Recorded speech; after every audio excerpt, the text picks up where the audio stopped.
نستعينه ونستغفره ونؤمن به ونتوكل عليه ونعوذ بالله من شرور أنفسنا ومن سيئات أعمالنا من يهده الله فلا مضل له ومن يضلل فلا هادي له ونشهد أن لا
سنت کے مطابق کریں۔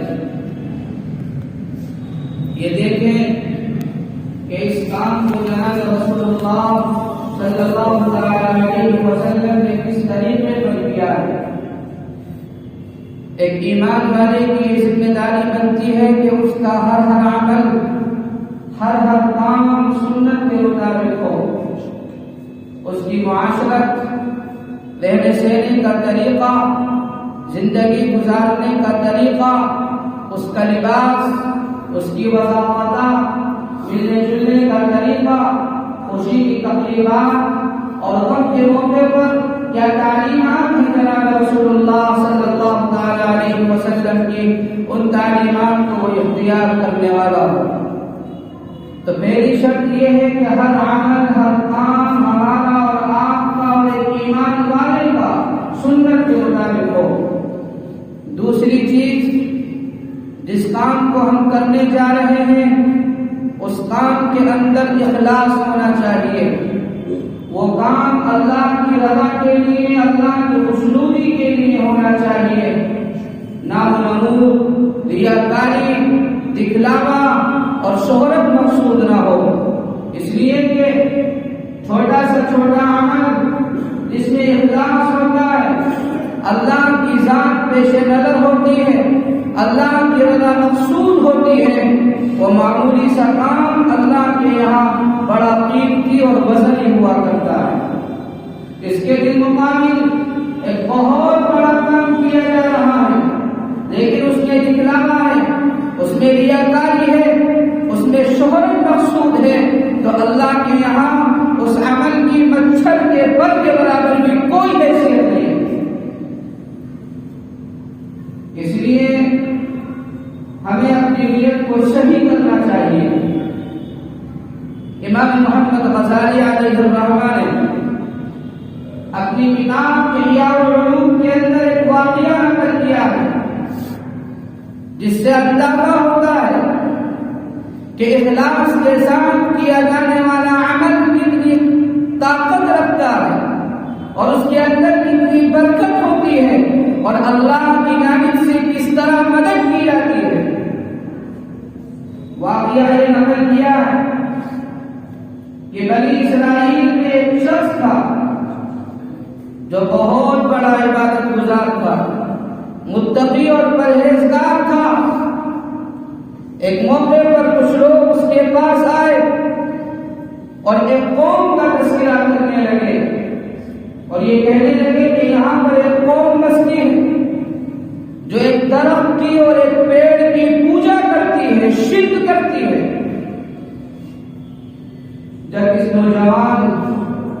عبادت گزار نے اس بات کو سنا، اس کے دل میں یہ خیال آیا کہ میرے ہوتے ہوئے میرے قریب میں اللہ کی عبادت کو چھوڑ کر درختوں کی پوجا کی جائے، درختوں کی عبادت کی جائے۔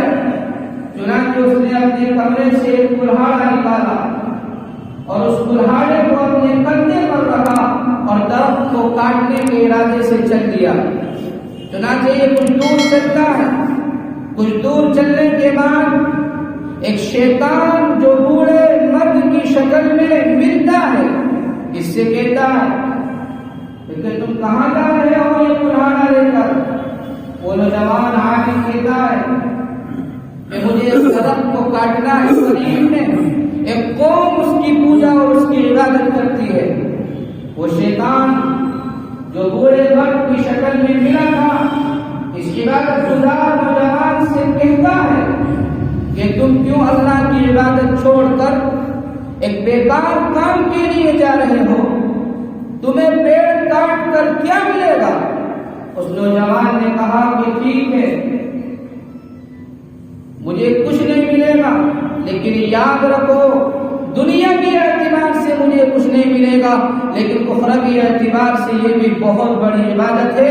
اس پیڑ کو جب میں کاٹ دوں گا تو اللہ کی دھرتی پر، اللہ کی زمین پر غیر اللہ کی پوجا ختم ہو جائے گی، کیونکہ معبود تو اللہ ہے۔ اس کے علاوہ اگر کسی کی عبادت کی جائے گی، پوجا کی جائے گی تو وہ شرک ہوگا۔ اللہ کے یہاں شرک کی معافی کسی بھی حال میں نہیں۔ انہیں جب وہ شیطان کہنے لگا میں تمہیں جانے نہیں دوں گا، وہ عالم کہتا رہا کہ میں جاؤں گا اور کاٹ کر دکھاؤں گا، دونوں میں مقابلہ ہوتا ہے۔ وہ عالم اس شیطان کے سینے پر چڑھ کر بیٹھ جاتا ہے اور یہ عالم جیت جاتا ہے، وہ ہار جاتا ہے۔ چنانچہ جب اس شیطان کو یہ احساس ہوتا ہے کہ میں ہار رہا ہوں، میں مغلوب ہو گیا ہوں، وہ اس نوجوان سے کہتا ہے کہ ٹھیک ہے تم اس درخت کو کاٹ دینا، لیکن پہلے میری ایک بات سنو۔ وہ عالم اس کے سینے سے اترتا ہے اور شیطان کہتا ہے کہ بتاؤ اس درخت کو کاٹنے سے تمہارا فائدہ کیا ہے، اور نہیں کاٹو گے تو تمہارا نقصان کیا ہے؟ اگر اس درخت کو کٹوانا اللہ کو منظور ہوتا، اللہ نے اس دنیا میں جتنے پیغمبر اور رسول اور انبیاء بھیجے ہیں، کسی ایک نبی کے ذریعے سے، کسی رسول کے ذریعے سے اس درخت کو کٹوا دیتا، لیکن اس نے کٹوایا نہیں۔ تم کیوں ایک بیکار سا کام کرنے کے لیے جا رہے ہو؟ وہ آگے بولا نہیں مجھے کاٹنا ہے۔ پھر دونوں میں مقابلہ ہوتا ہے، پھر وہ نوجوان عبادت گزار اس شیطان کے سینے پر چڑھ کر بیٹھ جاتا ہے۔ پھر شیطان سمجھتا ہے کہ میں ہار رہا ہوں، پھر کہتا ہے کہ میری ایک بات سنو، اب کاٹنے کے لیے چلے جانا۔ وہ نوجوان اترتا ہے، شیطان کہتا ہے کہ میں تمہیں ایک فائدے کی بات بتاتا ہوں، تم پیڑ مت کاٹو، اور وہ فائدے کی بات یہ ہے کہ تم معاشی اعتبار سے بہت کمزور ہو، تمہارے پاس مال و دولت نہیں ہے، میں تمہارے لیے کچھ مال و دولت کا انتظام کر دیتا ہوں۔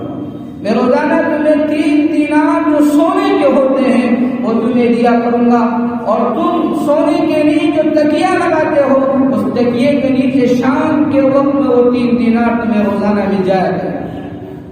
چنانچہ اس عابد جو نوجوان تھا اس کی سمجھ میں یہ بات آ جاتی ہے اور کہتا ہے کہ ٹھیک ہے میں درخت کو نہیں کاٹوں گا، پیڑ کو نہیں کاٹوں گا۔ چنانچہ وہ چھوڑ دیتا ہے اور اپنی خانقاہ میں چلا جاتا ہے۔ رات میں جب سونے کا ارادہ کرتا ہے تو اسے 3 دینار ملتے ہیں، اگلے دن بھی 3 دینار ملتے ہیں۔ یہ سلسلہ دیناروں کا ملنے کا سلسلہ 2-3 دن تک جاری رہتا ہے، اس کے بعد موقوف اور بند ہو جاتا ہے۔ چوتھے دن وہ دینار نہیں ملتے، چنانچہ پھر اس کو غصہ آتا ہے اور کلہاڑا کاندھے پہ لے کر پھر چلتا ہے پیڑ کو کاٹنے کے لیے۔ راستے میں شیطان سے پھر ملاقات ہوتی ہے۔ شیطان کہتا ہے کہاں جا رہے ہو؟ کہتا ہے پیڑ کاٹنے جا رہا ہوں، جو لوگ پوچھتے ہیں۔ شیطان نے کہا نہیں کاٹ سکتے، اب نہیں کاٹ سکتے۔ دونوں میں مقابلہ ہوتا ہے، کشتی ہوتی ہے۔ اس مرتبہ شیطان اس عابد عبادت گزار کے سینے پر چڑھ کر بیٹھ جاتا ہے۔ پہلی 2 مرتبہ مقابلہ ہوا تو وہ عابد نوجوان اس کے سینے پر چڑھ کر بیٹھا، تیسری مرتبہ جب مقابلہ ہوا تو شیطان اس عابد نوجوان کے سینے پر چڑھ کر بیٹھ گیا۔ اس نوجوان کو بڑا تعجب ہوا، اس نے تعجب سے پوچھا کہ پہلی مرتبہ مقابلہ ہوا تو میں غالب رہا، میں جیتا، دوسری مرتبہ بھی میں جیتا، اور تیسری مرتبہ تم کیسے جیت گئے؟ اس شیطان نے کہا، اور سے سنیے، کہ پہلی مرتبہ اور دوسری مرتبہ جب تم پیڑ کاٹنے کے لیے جا رہے تھے وہ صرف اللہ کی رضا کے لیے اور اللہ کی خوشنودی حاصل کرنے کے لیے جا رہے تھے، تمہارے عمل کے اندر اخلاص، ریاکاری، نام و نمود اور شہرت نہیں تھی، اور تیسری مرتبہ جو تم پیڑ کاٹنے کے لیے جا رہے ہو مال حاصل کرنے کی نیت سے، لالچ، حرص اور مال و دولت کے حصول کی نیت سے جا رہے ہو، اللہ کو راضی کرنے کے لیے نہیں جا رہے ہو۔